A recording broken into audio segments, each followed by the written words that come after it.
Star plus के latest episode झनक में ऋषि की धमकी से मिस्टी ने अदिति की पोल खोल दी और इसके बाद ऋषि ने अदिति के खिलाफ कड़ा एक्शन लिया।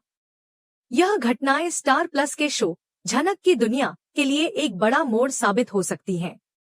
यदि आप इस शो के सच्चे फैन हैं, तो आप जरूर जानना चाहेंगे कि इस नई अपडेट के बाद शो के घटनाक्रम में किस तरह का तूफान आने वाला है। तो चलिए, आज हम आपको वह जानकारी देने जा रहे हैं जो आपके होश उड़ा देगी। पिछले कुछ हफ्तों से शो में एक नई और पेचीदी कहानी सामने आ रही थी। एक मासूम सी लड़की झनक, जिसे न तो अपने पिता का नाम पता है और न ही इस दुनिया की चालाकियों की समझ, उसे कैसे बोस परिवार के षड्यंत्रों का शिकार होना पड़ रहा था।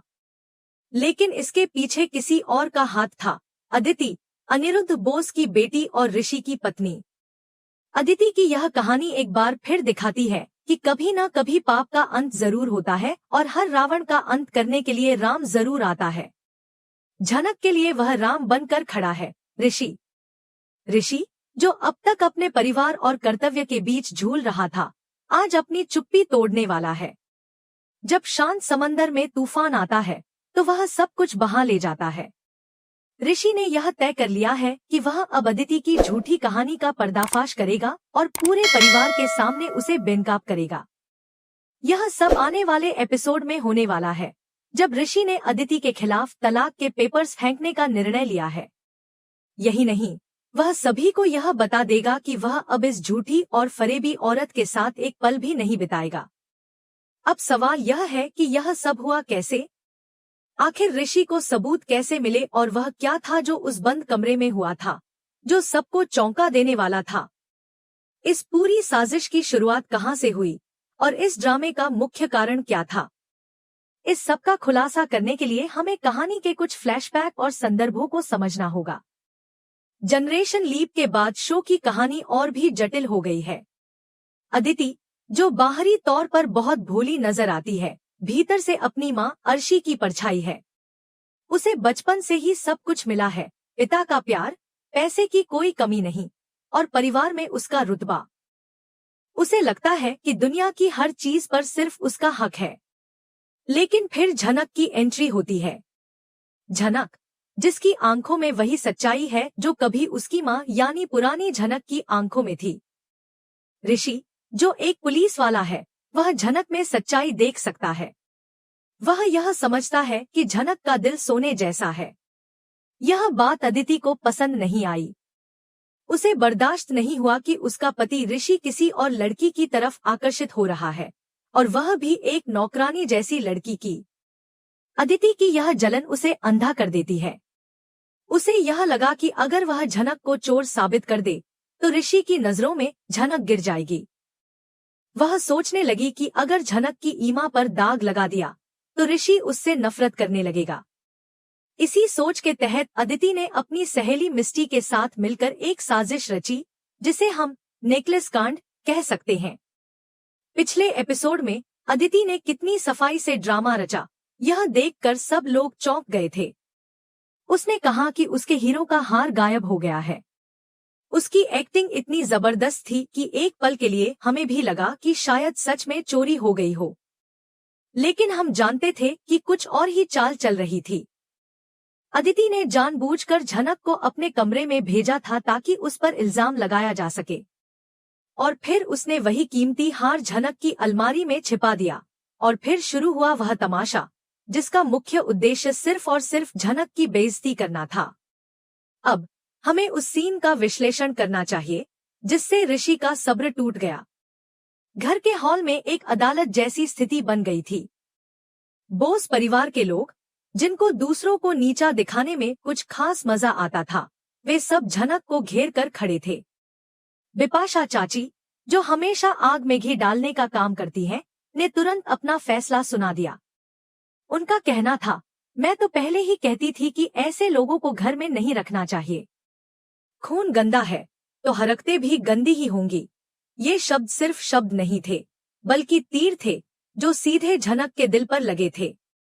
वह बार बार कह रही थी, मैंने चोरी नहीं की, विश्वास कीजिए, लेकिन कोई भी उसकी बात सुनने को तैयार नहीं था। अनिरुद्ध, जो इस समय बहुत कंफ्यूज महसूस कर रहा था। एक तरफ अपनी पुरानी यादें झनक में देख रहा था, वहीं दूसरी तरफ अपनी बेटी अदिति के प्यार में इतना अंधा हो चुका था कि उसे सच दिखाई नहीं दे रहा था। जब झनक की तलाशी ली गई और उसके सामान से वही हार निकला, तो अनिरुद्ध की आंखों में जो निराशा थी वह झनक को तोड़ देने वाली थी। अदिति उस समय मन ही मन मुस्कुरा रही थी, क्योंकि उसने समझ लिया था कि उसने अपनी योजना सफल कर दी है। लेकिन पिक्चर अभी बाकी थी। अदिति इस जीत के जश्न में इतनी मगन थी कि वह भूल गई कि उसका सामना एक साधारण पति से नहीं, बल्कि एक सुपर कॉप से हो रहा था। ऋषि, जो कोने में खड़ा सब देख रहा था, उसकी पुलिस की निगाहें सब कुछ समझ रही थी। वह अदिति के चेहरे के भाव, मिस्टी की घबराहट और झनक की आंखों की सच्चाई को देख रहा था।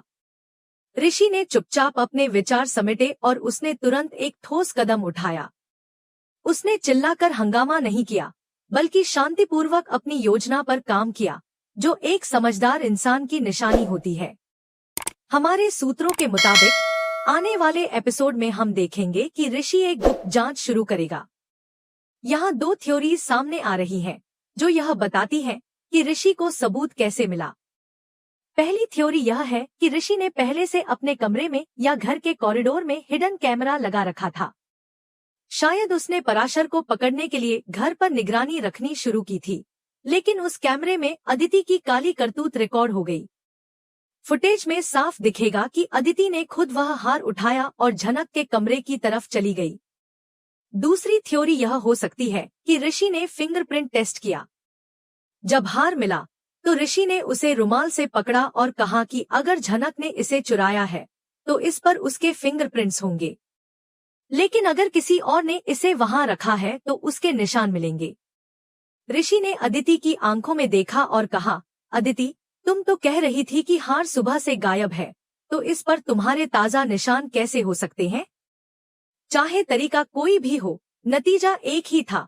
सच्चाई सामने आई। ऋषि ने मिस्टी को भी एक और तरीके से अपने जाल में फंसाया। वह शायद उसे पुलिसिया अंदाज में धमकाया। जैसा कि हम जानते हैं कि पुलिस के दबाव में कोई भी व्यक्ति सच उगल देता है। मिस्टी, जो पहले ही घबराई हुई थी, डर के मारे सब कुछ उगल दी। उसने कहा, मुझे माफ कर दो जीजा जी, यह सब अदिति का प्लान था। जैसे ही ऋषि को यह कंफर्मेशन मिली, उसके दिमाग में वह सारी बातें घूमेंगी जब अदिति ने झूठ बोला था। उसे एहसास हुआ कि जिस औरत को वह अपनी पत्नी मानता था, वह असल में एक मास्टरमाइंड अपराधी है। ऋषि को गुस्सा इस बात का नहीं था कि हार का नाटक किया गया। वह इस बात पर गुस्सा था कि एक मासूम लड़की की जिंदगी को बर्बाद करने की कोशिश की गई। अब हम उस सीन तक पहुंचते हैं जिसकी तरफ यह वीडियो पूरी तरह इशारा कर रहा है। वह सीन जब ऋषि का गुस्सा और सच का सामना सबको करना पड़ेगा। घर में हर कोई शांत बैठा होता है। झनक को लेकर पुलिस आने वाली होती है। अदिति, जो कि पूरी स्थिति को अपनी जीत मानकर सोफे पर बैठी होती है, मगरमच्छ के आंसू बहा रही होती है। अचानक दरवाजे पर एक जोरदार आवाज आती है, धलम। सभी मुड़कर देखते हैं और वहां खड़ा होता है ऋषि। उसकी आंखों में आग होती है और उसके हाथ में एक फाइल होती है। अनिरुद्ध, जो हमेशा की तरह सवाल करता है, पूछता है, क्या हुआ ऋषि? पुलिस आई, लेकिन ऋषि कुछ नहीं बोलता, सीधे अदिति की तरफ बढ़ता है। उसकी कदमों की आहट से अदिति का दिल जोर जोर से धड़कने लगता है। ऋषि अदिति के सामने रुकता है। अदिति घबराकर पूछती है, क्या हुआ ऋषि?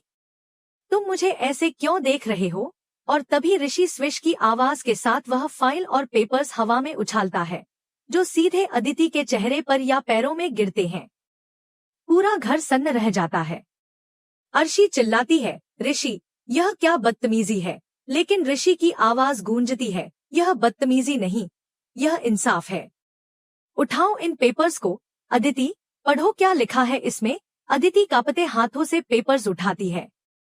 हेडिंग पढ़ते ही उसके पैरों तले जमीन खिसक जाती है।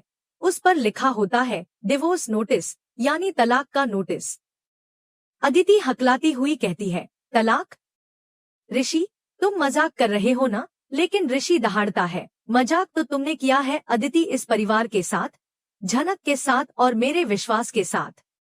मैं एक पुलिस वाला हूँ, मैं रोज अपराधियों से मिलता हूँ, लेकिन मुझे नहीं पता था कि सबसे बड़ा अपराधी मेरे अपने बेडरूम में मेरे साथ सो रहा था। यह डायलॉग सचमुच रोंगटे खड़े कर देने वाले होंगे।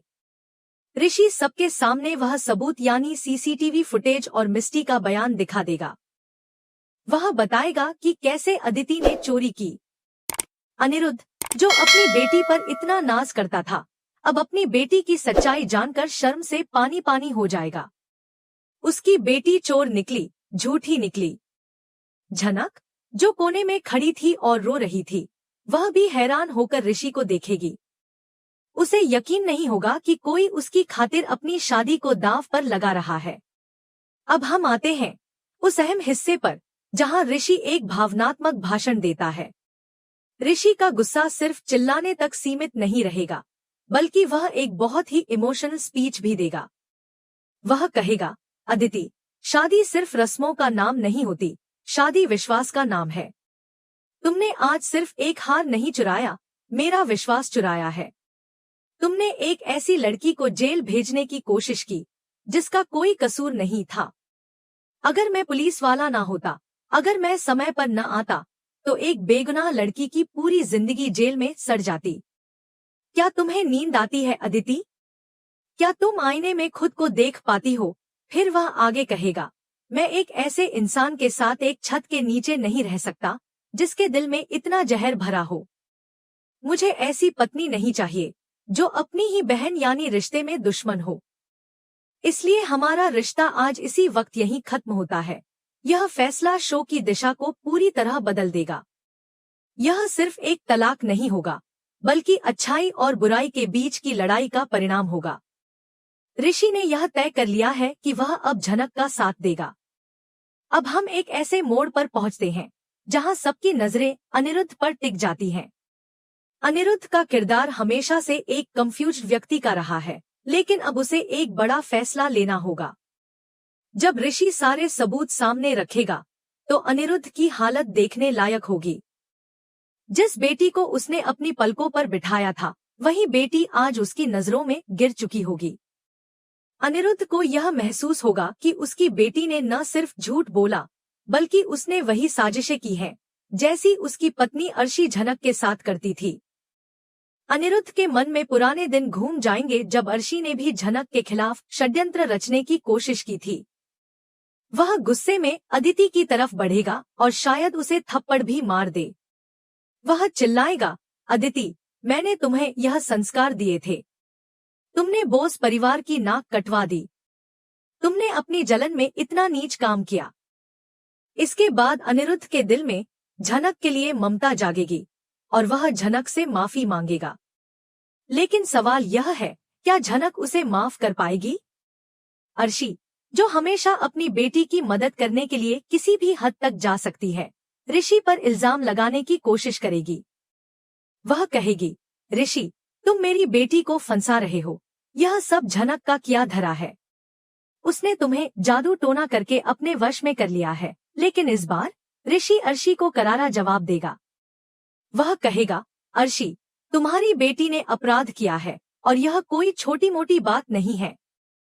किसी बेगुनाह को जेल भेजना साजिश है और मैं इस घर का दामाद बाद में हूँ, पहले एक पुलिस वाला हूँ। अगर अदिति मेरी पत्नी न होती तो वह अब तक हथकड़ी पहन चुकी होती। अर्शी को अब चुप रहना पड़ेगा। वह समझ जाएगी कि ऋषि अब सच के पक्ष में खड़ा है। अंत में झनक का पक्ष सामने आता है। वह अपना बैग पैक कर रही होती है और अपने आत्मसम्मान की रक्षा करने के लिए घर छोड़ने का फैसला करती है। लेकिन जैसे ही वह दरवाजे की तरफ बढ़ती है, ऋषि उसका हाथ पकड़ लेता है और कहता है, झनक, तुम कहीं नहीं जाओगी,